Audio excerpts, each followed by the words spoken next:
leader of an American religious cult. Jim Jones led over 900 of his followers into the mass suicide. One of the biggest mass suicides in recorded history.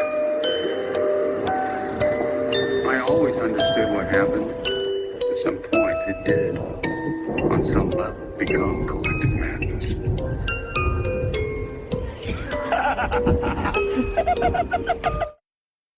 Welcome to another episode of Fringe Beyond Limits. The collective sigh. Yeah. We should practice doing that together. Ooh. Yeah. Synchronized sighing. New Olympic event. New Olympic event. I like it. Yeah. So, it's been a while since we've been back in the studio, aka this exercise room that nobody uses in my house. The catch-all room. Yeah, the catch-all room. Yeah, this is true. That's what it is. So. Yeah, it's been a minute. Yeah. How have you guys been doing? Pretty good.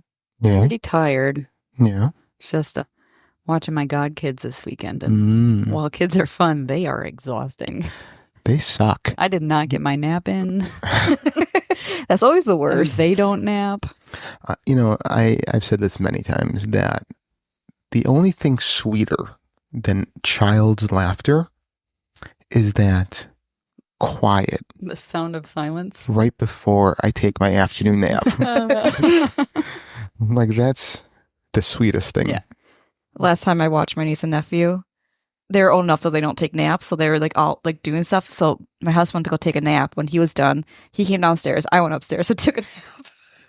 You guys like took naps and shifts? Yes. Nice. Pretty much. And it worked because Yeah, no. Yeah. That's great. No, I didn't get shifts. JT's just like, I'm going to go rake the leaves, and I'm going to cut the grass, and I'm going to go. So he basically was avoiding. So your godchildren, is it a boy and a girl? Yeah, one of each. So he couldn't take the boy to go rake leaves? Well, I would have. he was outside, and the kid was just jumping in the leaves and making more of a mess. Oh, they had to drive him crazy. And then he kept running into the house like, look at all the leaves in my hair, and then dropping all the leaves on my floor. That's awesome. That's awesome. Sounds like my dogs. Yeah. So, all right. What else? Pri, how have you been? What have you been up to? Been pretty busy with stuff at work and at home, and days been not some great. Some days been all right. Okay. Yeah. So, last episode, Lynette said that she did a thing. She did a movie. Mm-hmm. I want to let you guys know that I have recently done something. You did a thing? Missy and I did a sex. Woohoo! And I did a cum. Okay. We don't need the details. Yeah, You know, you're talking about my sister here. I don't need to know this. Yeah, and she did a cum. I don't need to know this. So Stop talking. It's been very, very exciting. Can we mute his mic? Can we please? I don't want to picture this. This is my sister we're talking about. Not only do I sit by the door, I also have control of the mics. So, no, you cannot mute. So I thought you were going to say another thing like, we got chairs. Well, we did get chairs, but we got comfy chairs. We did, but more importantly, did you have sex in these chairs? Each one of them, yes. Oh God! I broke them in for us, so you guys don't have to. Comfy. Yeah, right. Missy bouncing up and down on me. Stop. Okay, next topic. Things that are keeping me up at night. Yeah, conversation 100%, right here. 100%. So, yeah. So I'm kind of excited just to kind of share this. Yeah. Thank you. Yeah. Thank you. Thank you. I did a sex. Yeah. So you're good for the next 3 years.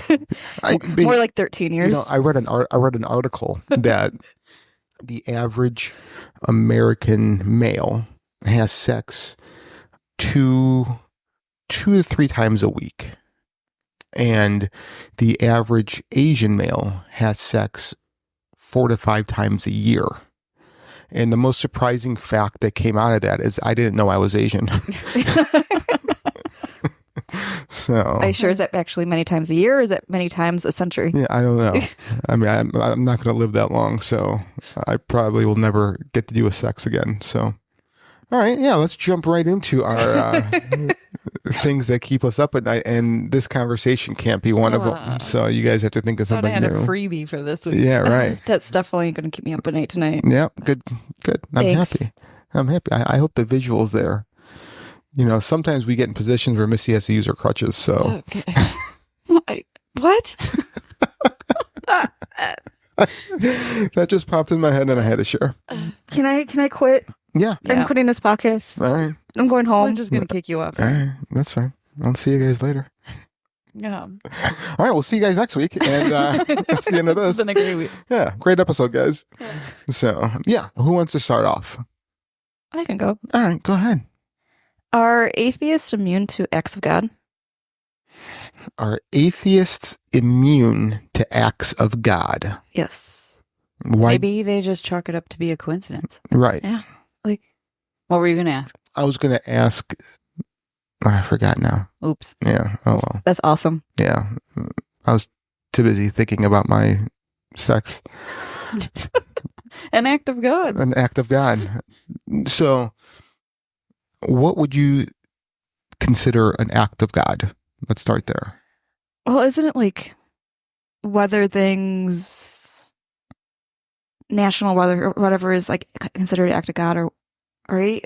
Well, I mean, we all have Some our, people say that as an act of God. Yeah, I mean, we all have our own definition. I'm just curious what your definition is. It can be, a catastrophe or, a weather event or an earthquake or, what have you. It could also be the sun rising. It could also be the birth of a child. It could also be someone being cured of cancer. I mean, so I'm just trying to see what your definition is. See, when I first thought about this, it's more when something happens, like a tornado and like your house collapse. That was an act of God. Like that's considered when you look at insurance. That's what they consider it. Okay. But when now that you say that, it makes me even think more. Mhm. Maybe anything that has to do with when people like God helped this, God did that. Yeah.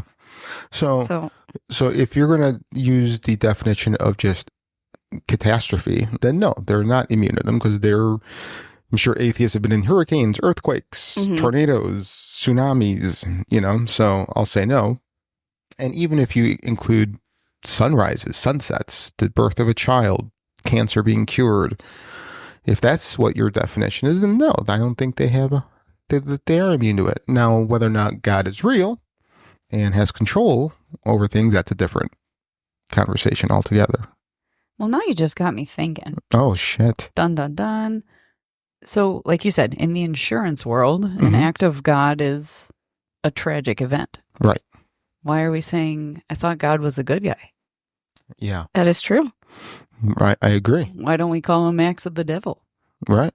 I agree. Is it just mirrored in the light system? No, the sun just went behind a cloud. Okay. Yeah. It did get substantially darker in here. It did. But it's because... Like if the We're sun talking about God right That's an now act and then of the light God. system. Yeah.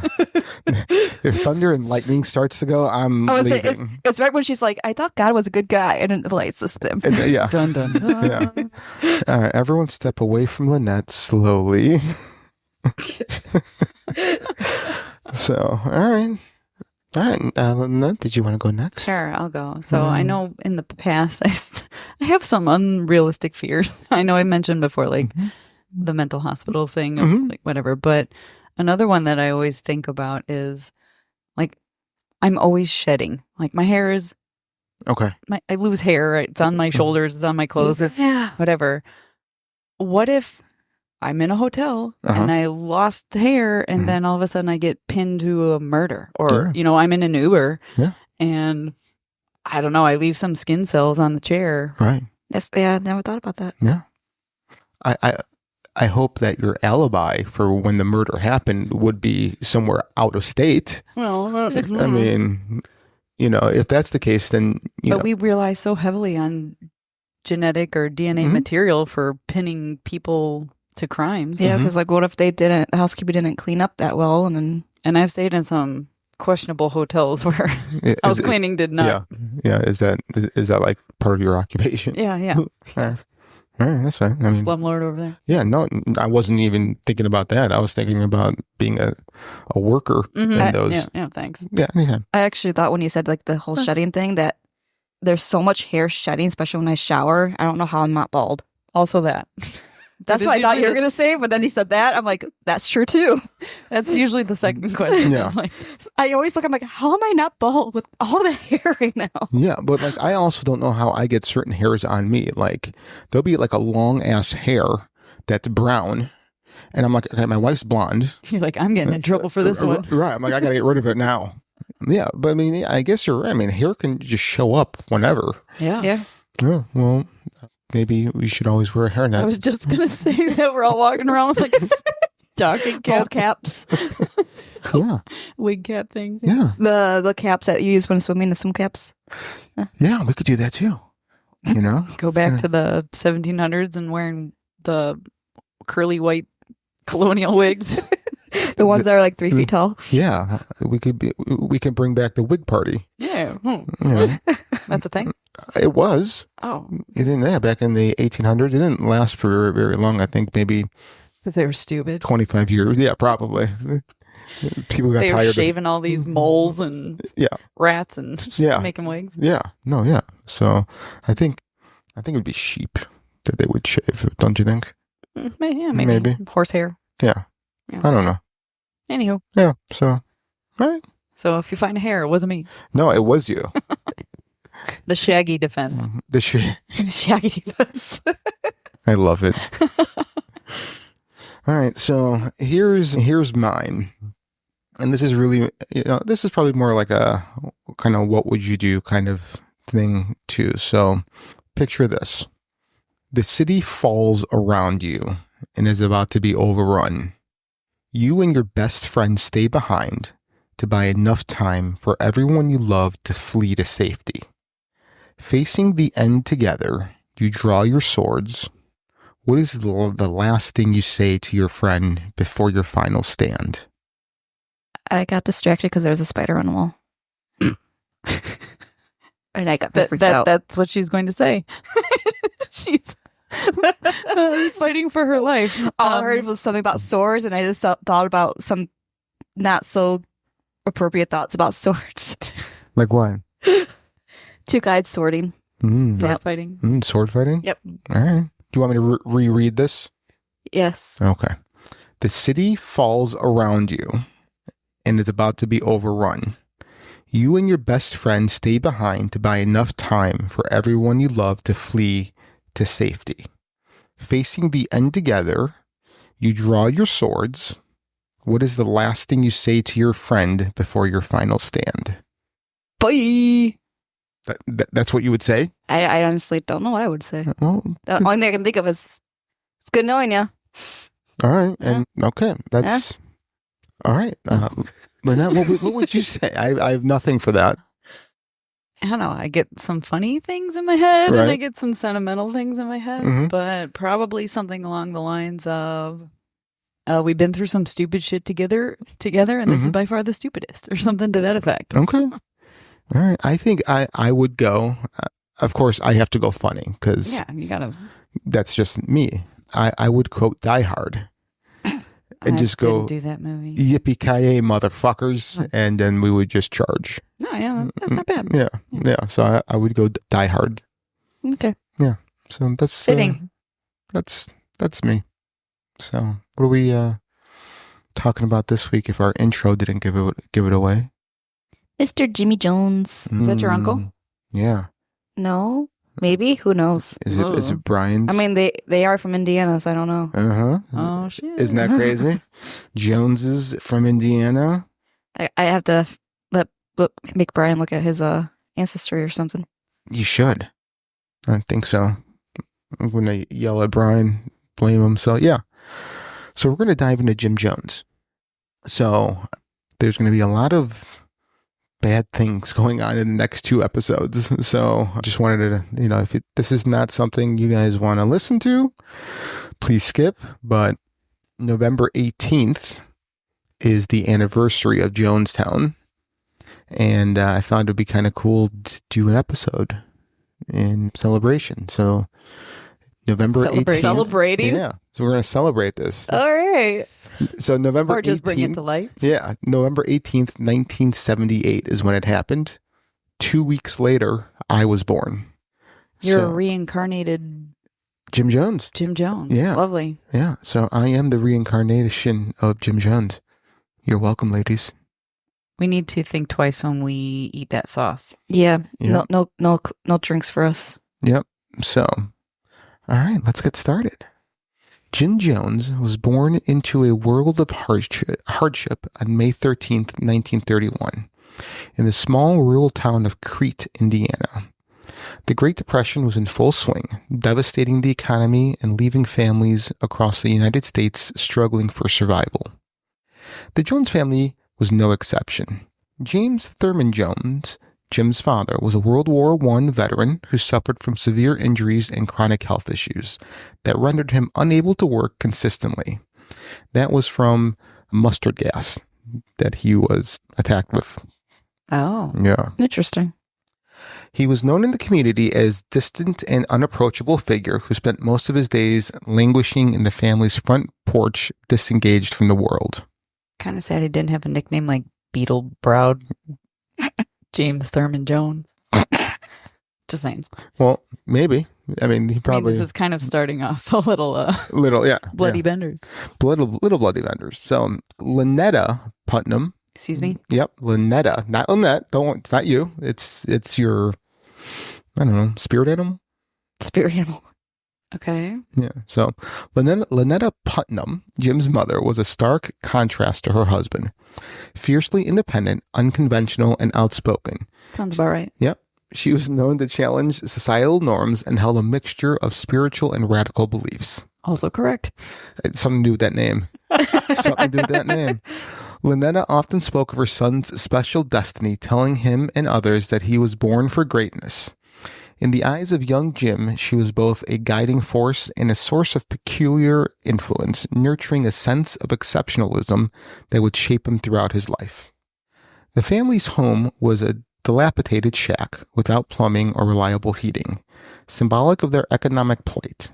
The Joneses lived on the margins of society, surrounded by fields that reflected their isolation. This environment fed into Jim's early understanding of what it meant to be an outsider.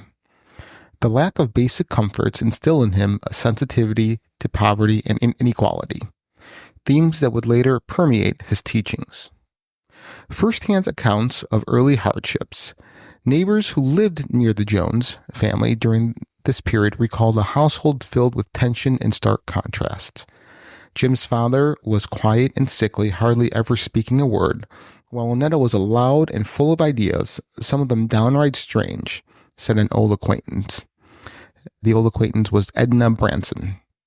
It was clear that Jim took after his mother. You could see the fire in his eyes, even as a young boy. From an early age, Jim Jones exhibited traits that set him apart from other children. He was bright, inquisitive, and ambitious, but he also had a dark streak that unnerved those around him. Fascinated by religion and power, Jim would gather children from the neighborhood to stage elaborate mock church services in the woods. He would mimic the fire and brimstone preachers he'd heard on the radio, shouting sermons about salvation and damnation, while the other children sat mesmerized or frightened. One local story that neighbors would tell, long after the events of Jonestown, involved Jim performing a funeral for a dead animal. Young Jim had found a bird that had fallen from a tree and died. He took it as an opportunity to showcase his command. He invited other children to attend, dressing in makeshift robes and solemnly leading the service. It was eerie, remembered childhood friend Norman Cleater. That's such a hillbilly name. Sounds fake. Cleater. He spoke with such authority, like he truly believed he was a preacher already, and we just sat there, too afraid or too captivated to leave. Sounds like already a serial killer coming on. Mm-hmm. Another unsettling aspect of Jim's early life was his fascination with death and control. He was known to experiment with these themes in his interactions with animals, sometimes performing acts that disturbed those who witnessed them. These behaviors hinted at a deep-seated desire for dominance that would later play a crucial role in his leadership style. So, seriously, I mean, he's red flag. He's 8. Right. And he's doing these things. I mean, Well, as a parent, I'd be like, What's going on in your head? Well, his mom had this delusional idea that he was meant for greatness. So she keeps feeding the ego. Yeah. You know, she keeps saying, you're meant for, you know what I mean? Think about that. Think about what that does to a child. He's already being poisoned, you know, and this goes to like my belief that like these serial killers, cult leaders, they're created by us, by society, by family that's just fucked up, you know? So it's just, they're not born this way, you know? So at school, Jim was both a standout and an enigma. Teachers describe him as intelligent and well-read, often far more knowledgeable than his peers. He excelled in subjects that required debate and public speaking, using these skills to make impassionate arguments that left classmates bewildered. However, he was also seen as aloof and eccentric. He carried a Bible with him everywhere, quoting scripture at the most unexpected moments and chastising classmates for their perceived moral failings. Jim's relationship with his peers was complicated. While he could be friendly and engaging, he was also prone to sudden intense bouts of anger. If he felt slighted or disrespected, he would hold grudges and look for ways to exact subtle forms of revenge. This vengeful streak earned him a reputation that kept many classmates at a cautious distance. One former classmate, Richard Hawkins, later recalled an incident when Jim was reprimanded for preaching to other students during recess. The teacher pulled him aside and told him to stop, but Jim just stared her down, eyes wide, almost unblinking, and said, "You can't stop God's work." The room went quiet. Even the teacher didn't know what to say. Like, that's fucking creepy. Yes. Especially like unblinking, staring her down. You just, I don't know, like murder him now. Like, I mean, the writing's on the wall. You know, I mean, this is like, he's having recess. He has to be like 10 years old, right? Yeah. Okay.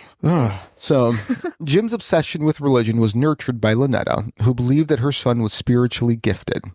Although the Jones family did not regularly attend church, Jim's fascination led him to explore various denominations and listen to traveling preachers. He was drawn to their passionate oratory and the way they commanded their congregations.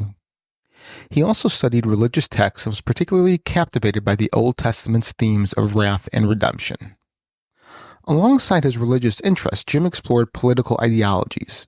As a teenager, he read books about Karl Marx and studied the rise of powerful leaders like Adolf Hitler and Joseph Stalin.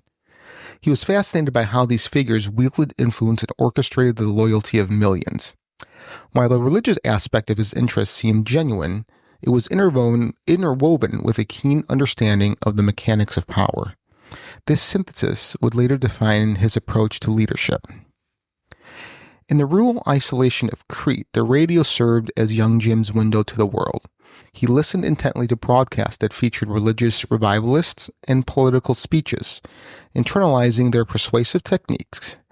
This exposure gave him early lessons in rhetoric and performance, skills that would later captivate and control hundreds of followers. Lynette's influence on Jim cannot be understated. She often spoke about her rejection of conventional Christianity, favoring instead an eclectic mix of spiritual beliefs. Lynette claimed that she had visions and was connected to higher powers.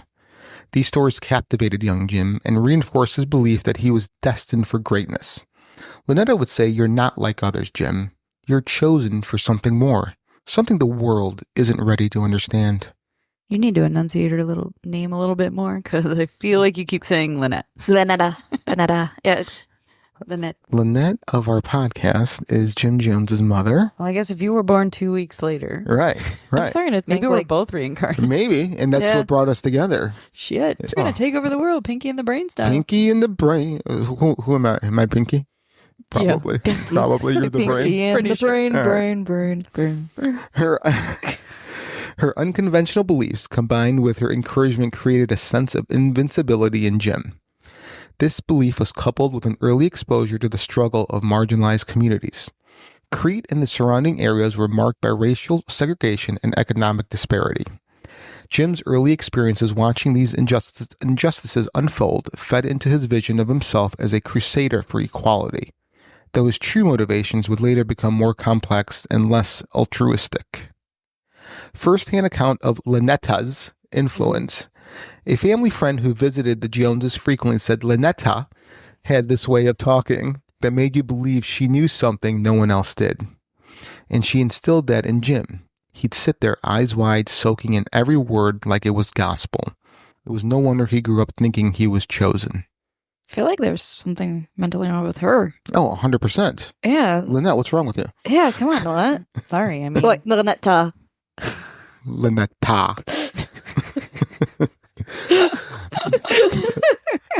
By the time Jim reached adolescence, Jesus Christ, he's not even an adolescent yet? wild. Nope. By the time Jim reached adolescence, he had honed his skills in persuasion and performance. He was known to stand on street corners and deliver impromptu sermons to anyone who would listen. His voice would boom with a confidence that belied his youth, compelling passerby to stop and watch, even if they didn't agree with his message. This blend of charisma, intelligence, and fervor made him a figure to watch, even as it set him apart as some way to be wary of. Jim's need for control and validation grew stronger during these years. He started creating small groups of followers who would meet in secret locations to discuss spirituality and justice. These meetings were more than just gatherings. They were rehearsals for the larger stage he would one day command. He experimented with leading these groups, practicing the persuasive tactics he learned, and noting what elicited the strongest responses. During one of these secret meetings, Jim claimed to have had a vision that a local farm would catch fire. When by coincidence the barn of that farm did burn down a few weeks later, his reputation was sealed among those who had attended his gatherings. We thought he could see the future, one participant recalled. We believed he was more than just another preacher's son. Jim did Fucking it. sounds like arson. Yeah, I'll say Jim did it. I was gonna say that too. Yeah, like he I mean, He's honestly, the Messiah, but it's just him with a box of matches It's like, and a oh, I feel in the gas can. in the future this is going to happen, and then like obviously 2 weeks later, he always took the time to. No I shit. mean, back then, as long as you weren't still there when somebody showed up, you were getting away with it. Right, You especially know. because it's a farm. Yeah. Yeah, so of course, farm is in the middle of nowhere. No one's going to see you lit on fire, No run one- away. No, and if you do it at night, everyone's sleeping. Right. Yeah. You know, you have so much time before Right, they. there's no street lights out Right. there. Yeah, it's country roads. Yeah. As Jim moved into his late teens and early 20s, his sense of purpose was both a driving force and a point of internal conflict. He recognized that his belief in social justice and equality was sincere, but it was often overshadowed by his desire for control. This duality, compassionate activism coupled with a craving for absolute authority, would categorize his future endeavors and ultimately lead to catastrophic events that would define his legacy. Jim Jones laid the groundwork for the complex figure that he would become, a man driven by a vision of change, bolstered by an exceptional charisma, yet haunted by a dark need for power and validation. His entry into adulthood would mark the beginning of his journey from a passionate preacher to the infamous leader whose name would forever be synonymous with tragedy. Jim Jones' transition from an ambitious young man with an unusual sense of purpose to a religious leader was marked by determination and careful strategizing. In the early 1950s, after graduating from Richmond High School, Jim began his pursuit of a platform that would allow him to amplify his beliefs and showcase his growing sense of charisma and leadership. His first step into the formal ministry came when he worked as a student pastor at a local Methodist church. However, it didn't take long for Jones to feel constrained by the limitations of mainstream religion. The Methodist Church, with its traditional doctrines and reluctance to embrace radical social change, did not align with Jones's burgeoning vision of a church that melded spiritual fervor with social activism. He found the environment stifling and sought an outlet where he could exercise more control over both the message and its delivery. So, yeah. If he didn't grow up with formal religion, Mm-hmm. how do you just graduate school and then join a church as a minister? Like, don't you have to, I don't know, maybe I'm thinking it from a Catholic perspective, but Yeah. don't you have to go through some sort of baptism or conversion or whatever? I mean, maybe some churches don't have that, right? I mean, I think if you show, I mean, he's a con man. I know, but You it's know. saying they're traditional doctrines and stuff Right. like that of Right, but he was able to quote scripture as a child and would hold these sermons on street corners that would engage people. So I don't see that much of a far leap to convincing a church, not the entirety of the church, Methodist church, but just a single local church. I know, but he could have walked into a Lutheran church or whatever. Yeah, he could have walked into anyone. He just so happened to pick this one. He knows enough of. Okay. Yeah, I'm just wondering how someone weasels their way in there, but yeah, I think that was all by design. I think he probably even, stalked and scoped out the church and like, oh, this is an easy mark. And yeah. Coincidentally, they need a spot filled, and here I am. Yeah, right. Yep. Here I am. I'm your Messiah. Not yet. Oh, sorry. I'm jumping ahead. Yeah. Too soon? Yeah, too soon. Too soon. Frustration with conventional churches. Jones's time in established religious settings taught him valuable lessons. He realized that the power of a preacher lay not only in the scripture he read, but in the way he delivered it. He saw that the most successful preachers were not just spiritual guides, but charismatic showmen who could sway their congregation with a mix of fear, hope, and spectacle. This observation planted the seed for the dramatic, performance-heavy style that he would become his hallmark. Around this time, Jones met Marceline Baldwin, a nurse known for her gentle nature and deep commitment to helping others. Marceline's belief in social justice and equality resonated with Jones, solidifying their bond. They married in 1949, and Marceline would go to be one of his staunchest supporters. However, as Jim's ambitions grew, the relationship became increasingly complex. Marceline, who initially saw herself as part of a noble mission, would later face the burden of supporting a man whose ideals were overshadowed by his darker compulsions. Those who knew Marceline at the time described her as a loving and deeply compassionate person. She believed in Jim wholeheartedly, recalled a former colleague. Marceline thought they were building something that could change the world. She was proud to be by his side, even when his ideas started to sound a little strange. In 1954, after leaving the conventional church system, Jones founded his own ministry, the Community Unity Church, which would later evolve into the People's Temple Full Gospel Church.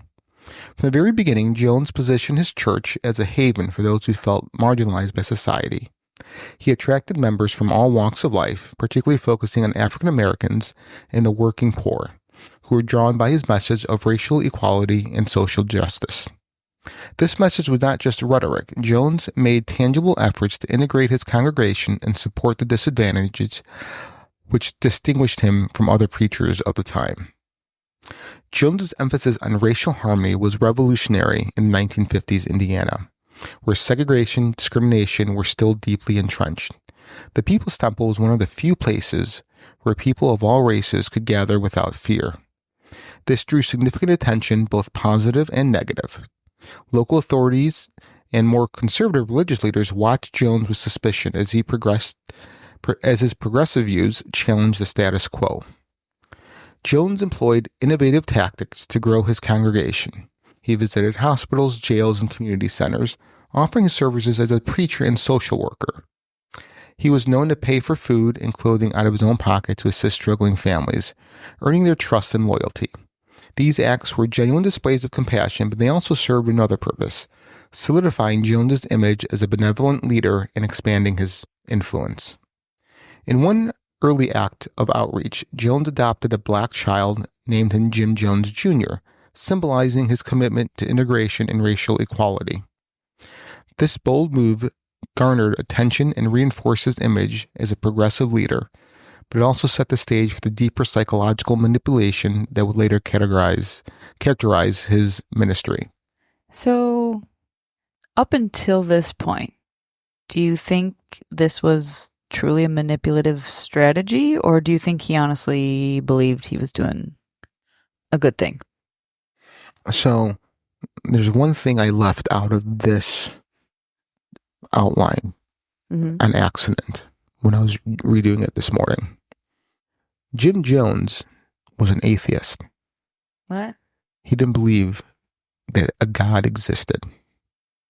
That changes things. Right, which was a real point of contention with him and his wife, since his wife was such a Christian believer. Mm-hmm. So, knowing that now, I think as a young man, he had a fight for equality and justice.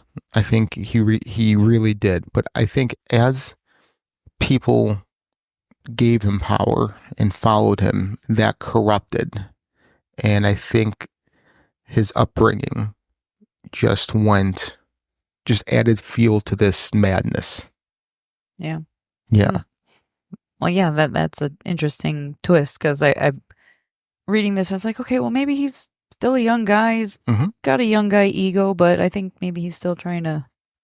Yeah, the good vigilante, out there. Yeah, I think it's so hard to speculate, but I want to say that he wanted to make a change, and he wanted equality. He just got derailed by his need for power, his hunger. Like a lot of people in the world. Yeah, because I'm wondering, like you said that he's atheist, so he doesn't believe in God, but I'm wondering if he believes himself is God. Yes. That's where it all comes exactly from. He's been manipulated by his mom, thinking that he's this holy one, the only person that can be good. Mm-hmm.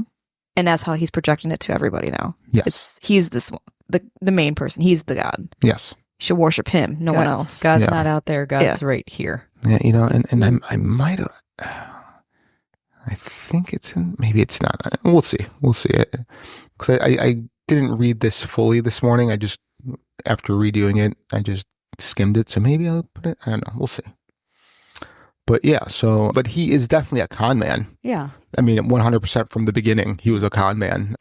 I just think maybe, how many times have I said that, I'm now using my powers for good instead of evil?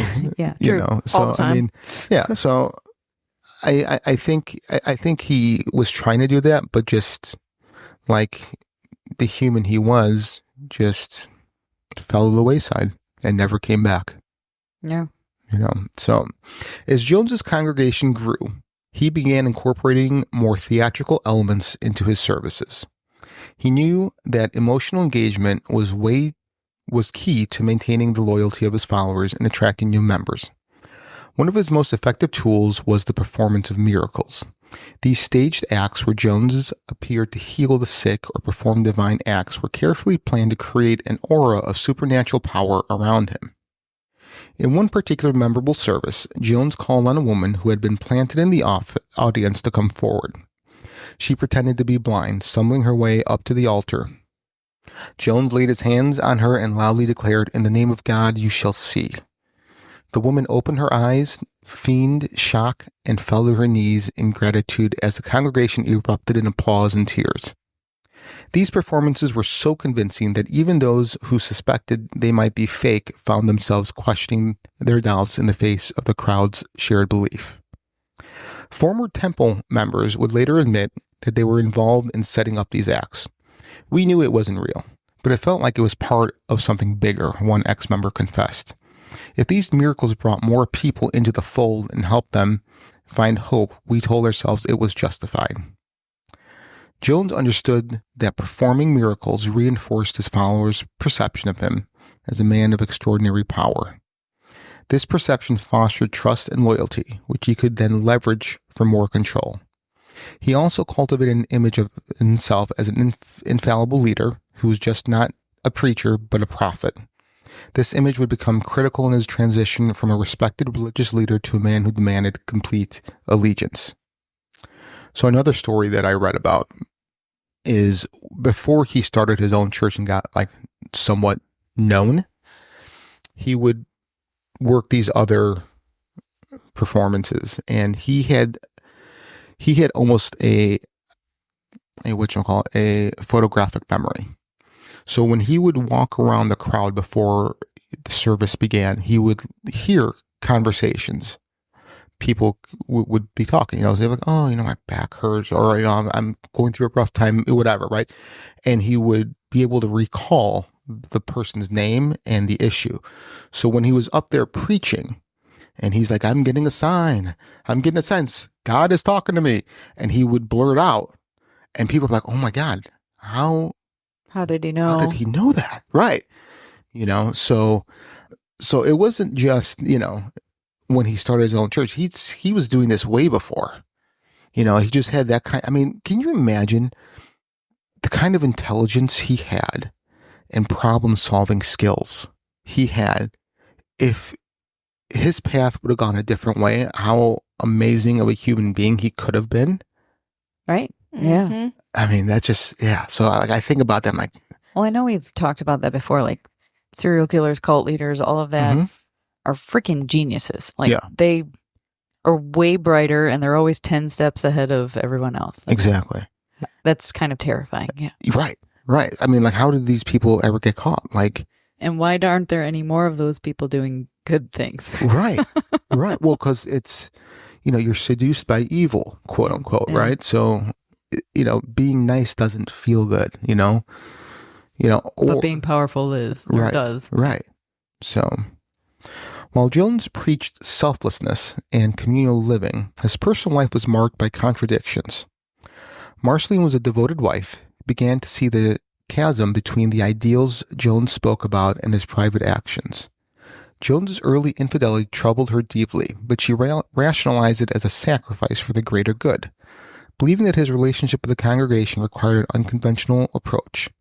Marceline's acceptance of Jones's behavior played a role in normalizing his increasingly authoritarian and exploitative practices. For Jones, sex was another tool for control. He would initiate relationships with both male and female members, asserting that these interactions were spiritually liberating and a necessary part of their devotion to him and the temple's mission. He would often frame these encounters as acts of love and sacrifice, convincing members that participation is both a privilege and an obligation. This manipulation eroded personal boundaries, leaving followers more emotionally entangled and dependent on his approval. If a church tells you you have to sleep with people, it's probably another red flag. I would like to be part of that church. Of course you would. Tim Stowen, a trusted member of the inner circle, later recounted how Jones justified these relationships. Jim would tell us that our attachment to our own desires was a sign of weakness. But being with him, that was holy, Stone said. He positioned himself as the only person who could elevate us spiritually, which kept us coming back despite our doubts. Gross. Very. Yeah, just understand. Yeah. By the late 1950s, the People's Temple had gained a reputation not only for its message of inclusivity, but also for its community outreach programs. Jones spearheaded projects that included food distribution, housing assistance, and job training programs, positioning the temple as more than just a church. It was a movement aimed at societal transformation. His followers were proud to be part of something that was changing lives, even as they grew increasingly reliant on Jones's guidance. Community perception and challenge. While many in the broader community admired Jones's efforts, there were whispers of the growing ego and his manipulation practices. Some members who left the temple began to speak of a man who demanded absolute obedience, warning that Jones's vision was not purely benevolent. These early warnings were dismissed by most, chalked up to disgruntled former followers who couldn't handle the discipline Jones required. I mean, this is just a textbook on how 100%. I think I'm going to become a cult leader. It's just like the Netflix show, How to Become a Cult Leader. Yeah. Yeah. It's like Jim wrote the book. Yeah. As Jones's ambitions grew, so did his paranoia. He began to believe that outside forces, including other religious leaders and even local authorities, were trying to undermine him. This paranoia led him to tighten his control over the temple's operations and the personal lives of its members. Surveillance became a tool for maintaining loyalty. Members were encouraged to report each other for signs of disobedience or dissent. This practice sowed seeds of mistrust, binding the congregation more closely to Jones as the only person they could trust fully. To enforce loyalty, Jones employed public shaming and disciplinary practices that pushed the boundaries of what was acceptable. If a member was suspected of disloyalty or challenged Jones's teachings, they would be brought before the congregation and subjected to verbal rebuke or physical punishment. These punishments served as both a warning to others and a way to establish Jones' absolute authority.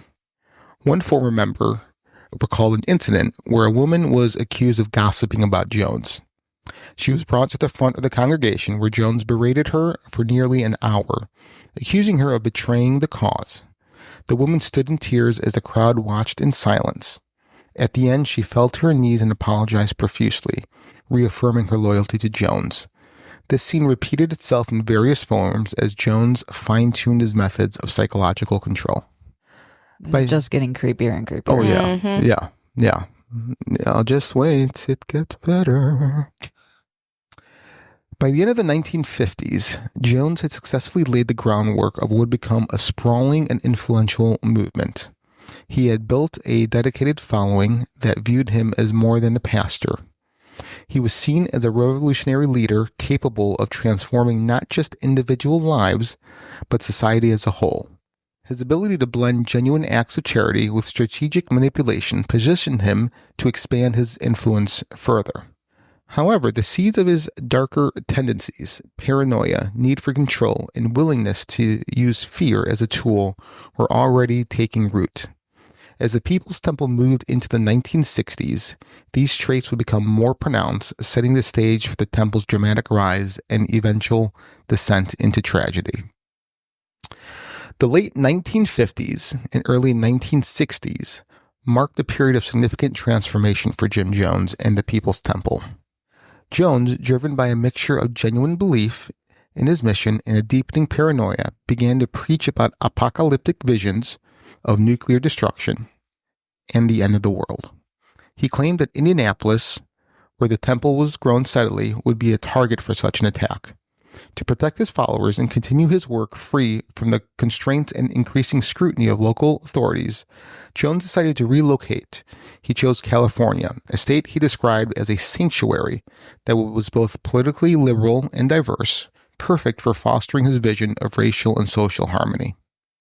In 1965, Jones led a caravan of devoted followers from Indianapolis to Redwood Valley, a rural area in Northern California. The move was arduous, with many families leaving behind stable jobs, homes, and extended relatives to follow Jones. This commitment marked the first large-scale test of Jones's influence, and the loyalty shown by those who followed him affirmed his sense of power. What is it, step 3? Separate your people from Yep. Yeah, pretty from much. their loved ones, Yeah. cut them off, or jeez. Yeah. One temple member, Alice Wright, recalled the drive across the country as both hopeful and daunting. We believed we were heading to a place where we would be safe and finally able to live the way Jim said we were meant to. The children sang songs and everyone was full of faith, but deep down there was also fear. We were leaving everything behind for him.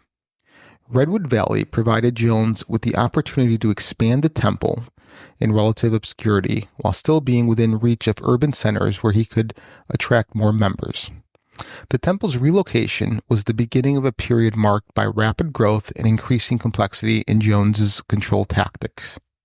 Jones focused on community service as a cornerstone of the People's Temple's identity, organizing food distribution programs, creating free medical clinics, and offering shelter to the homeless.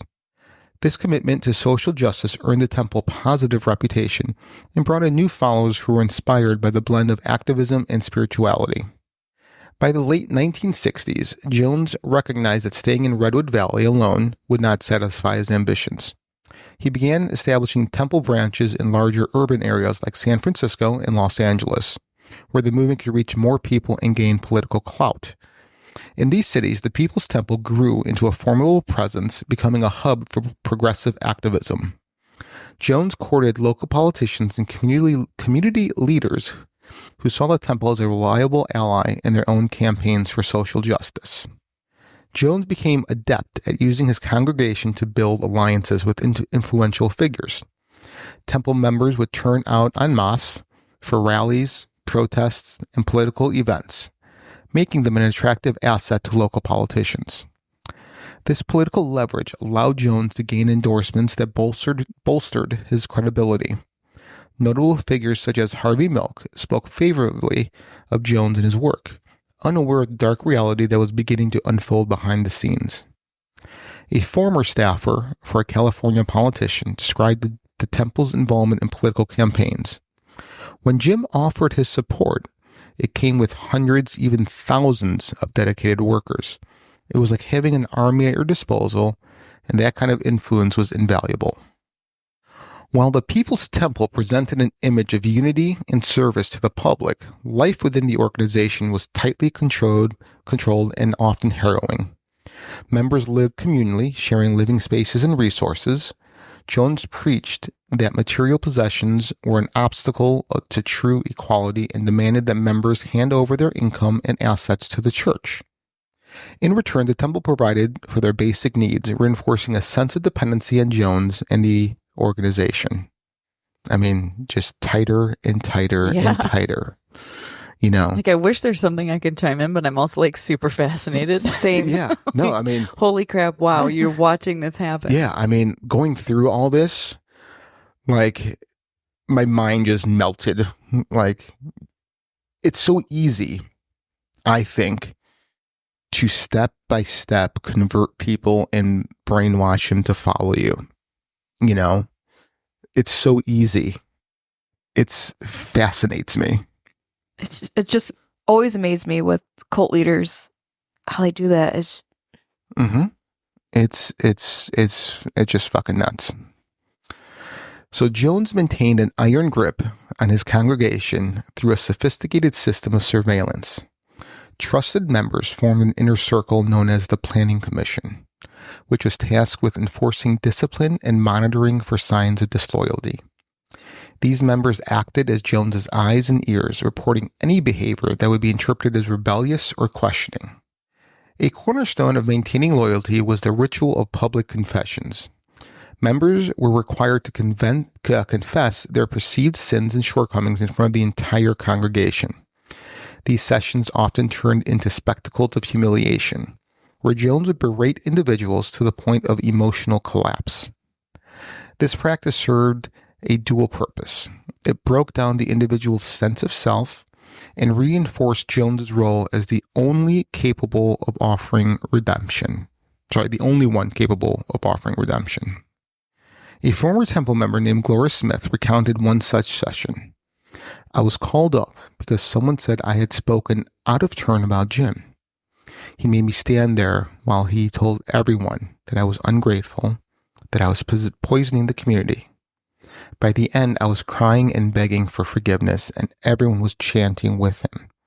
It felt like I was drowning in shame, but afterward, I was thankful to him for showing me the way. It's just using humility, like... Yeah. I don't... Yeah.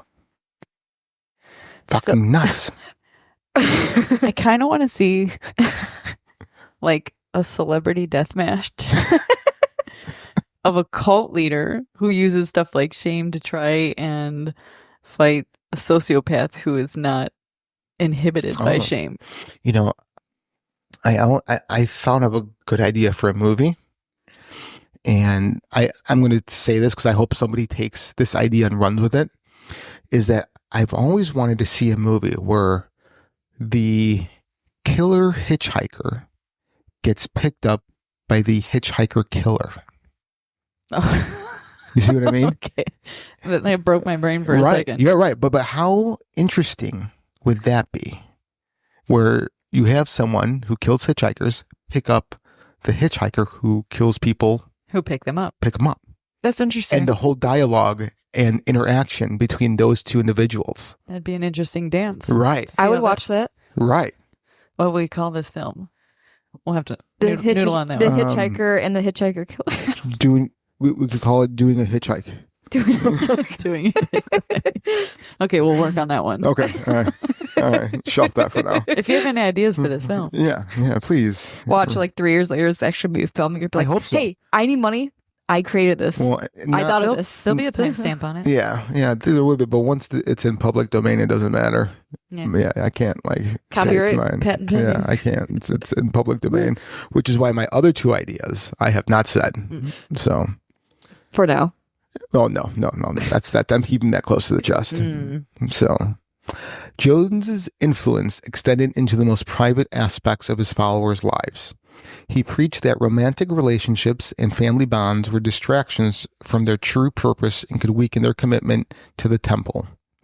This belief allowed him to exert significant control over interpersonal relationships, often breaking up couples or assigning new partners as he saw fit. He claimed that only he would love members in a pure, selfless way, and he often initiated sexual relationships with both male and female followers. framing these encounters as spiritually uplifting and necessary for their salvation.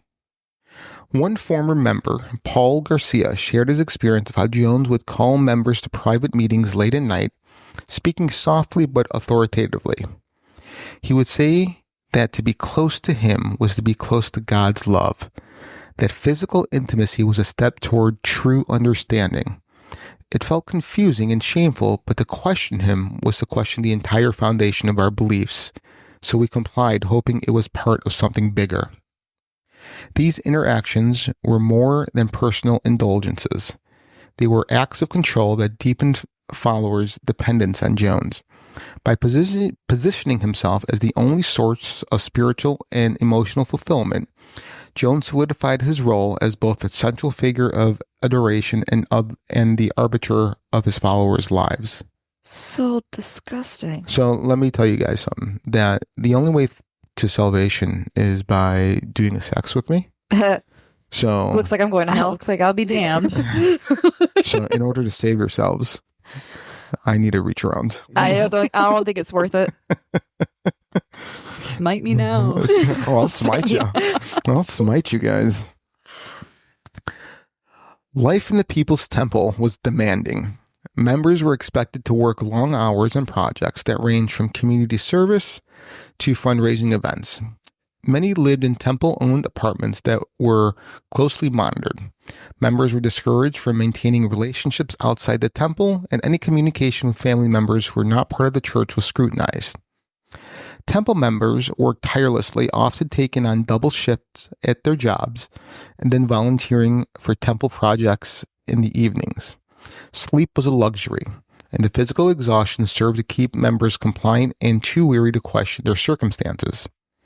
Jones would often call surprise meetings in the middle of the night, known as alert sessions, where he would speak for hours about the evils of the outside world and the importance of unity. I would get grumpy. Oh, I would murder someone. I would be so in a bad mood. So I would just, yeah. You didn't have time to think for yourself, recalled a former member, Susan Layton. You were constantly moving, working, attending meetings, and if Jim said he needed to speak, it didn't matter if you were exhausted. You went, or you risked being labeled as unfaithful. What if you're in the potty when he called his meeting? Yeah, you better pinch that off. Yeah, you better. I can only imagine Frank being on his phone. Oh yeah, pooping, I'd be yeah. Someone's in the middle of like labor and delivery. Sorry, Yeah. meeting. I would. You know what I would do? I would. I would shuffle out with my pants around my ankles. Close. You know, like sorry. Just penguin waddling Yeah. over there. What if they were like mid-orgasm or something? You know what? Buzzkill. You better. Blue balls there. You better do a come fast. Jones' speeches frequently included references to enemies and conspiracies. He claimed that powerful forces ranging from the U.S. government to rogue elements within the church itself were plotting against the temple. This narrative of persecution served to justify his increasingly authoritarian practices. Members were told that any attempt to leave the temple would end in betrayal or death, either at the hands of outside enemies or by their own failure to uphold the mission. On one occasion, Jones staged an elaborate hoax where he announced that a spy had infiltrated the temple. Members were forced to stay awake all night as Jones interrogated individuals and threatened severe consequences. It turned out to be a ruse, but the fear it generated reinforced the sense that only Jones could be trusted. That is really, like, that's just, I don't know. I'm picturing what these people are putting up with going through. Yeah. That's just Yeah. some serious psychological BS. Yeah. Mhm. And each step is to further and further break down the individual. Yeah. You know, it's a step-by-step Right. process. And you're going to turn them against one another. And Yeah. whew. Yeah. During this period, Jones introduced Mr. Muggs, a chimpanzee he had acquired as a symbol of innocence and loyalty. What the fuck was that? Mr. Muggs. You know, I have a nickname for the vagina. Oh God, I don't want to know. I call it a monkey. Do you want to know why? No. No. It's because it drives me bananas. Oh God, that was a weird, dirty Dad joke. Can we move on? All right. All right. Mr. Muggs often sat beside Jones during services, sometimes performing tricks or simply watching the congregation. To followers, Mr. Muggs represented the temple's quirky and communal spirit. To Jones, the chimp was a living symbol of his power to tame even wild animals. The presence of Mr. Muggs became emblematic of Jones's unique and controlling leadership. If he can make an animal love him, members thought, surely he's more than just a man. That is some bullshit logic. That's so fucking stupid. Yes. Temple member Janice Collins remembered the chimp's presence vividly. Jim would stroke Mr. Muggs's while delivering sermons about loyalty and trust. It was as if the chimp's presence validating everything Jim said. It was strange, but in the world we lived in, even that made sense. I don't even know what he was stroking. I have an idea.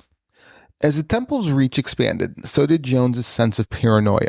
Stories from defectors and journalists began to paint a different picture of the church, one that involved coercion, manipulation, and control.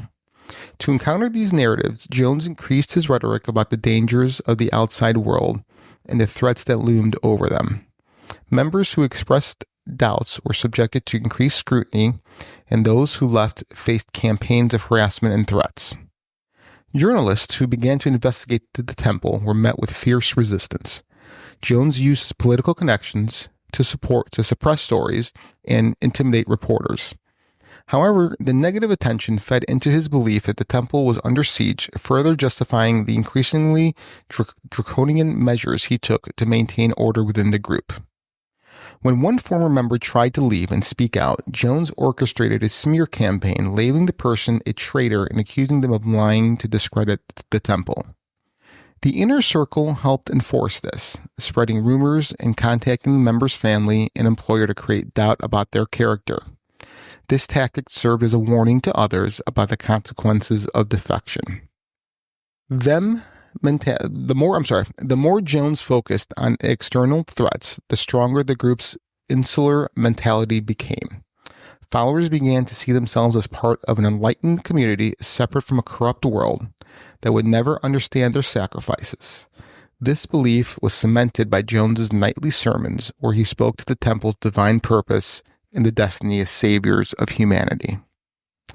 And that's where we'll stop for this episode. Hot damn. So you think it has a happy ending? Does any cult has a happy ending? Mine does. Not that kind of happy ending. Oh, yeah, no? yeah, All right. no. My bad. All right. But this is just crazy. Yeah, and it's only gonna.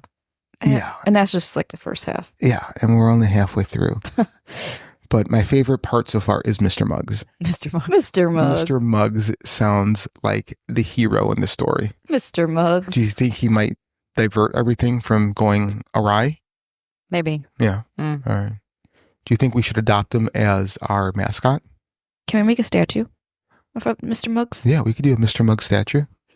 Maybe do some clay pottery and sell it to listeners. Is this you trying to create a cult? Yes. Yes. You need- Step 1, find something everyone's interested in. Yeah. Mr. Muggs. Mr. Muggs. Step 2, give them my personal mushroom stamp Yeah, no. In the clay. in the clay.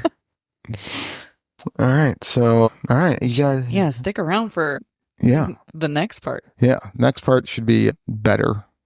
We get in more in the juicy details, the juicy stuff, Hmm. and the juice. Yeah. We're going to get into About the juice. The gin and juice. its Flavor Aid. Oh, yeah. Oh, yeah. So, all right. Any closing thoughts for this one, ladies? Don't join a cult. It's not going to end well. Bruce, What she said. just join my cult. Okay, set me up. All right. do Where I are we sign? moving? Yeah. Do I have to give you all Can- my can you- things? Yes. If we go somewhere, can you make sure at least it's like it's a nice place? Paradise? 100%. Look Okay. at me. Do you think I wouldn't live in a nice place? Can we go to Crete, Indiana? You know what? Maybe. Can you make sure there's a lot of dogs? Yeah. Yeah. These are all requirements. We're going to go to Crete Yep. and we're going to hold each other and we're going to use dogs. Are you going to stroke dogs? I'm going to stroke. I'm going to get a pet monkey and stroke my monkey. Oh, while the monkeys are stroking the dogs. Hey, you know what? The more stroking, the better. All right. Anywho. All right. right. So, so thank you for listening to the first half of this fucking train wreck. My name is Frank. My name is Brie. And this is Lynette. And you've been listening to Fringe Beyond Limits.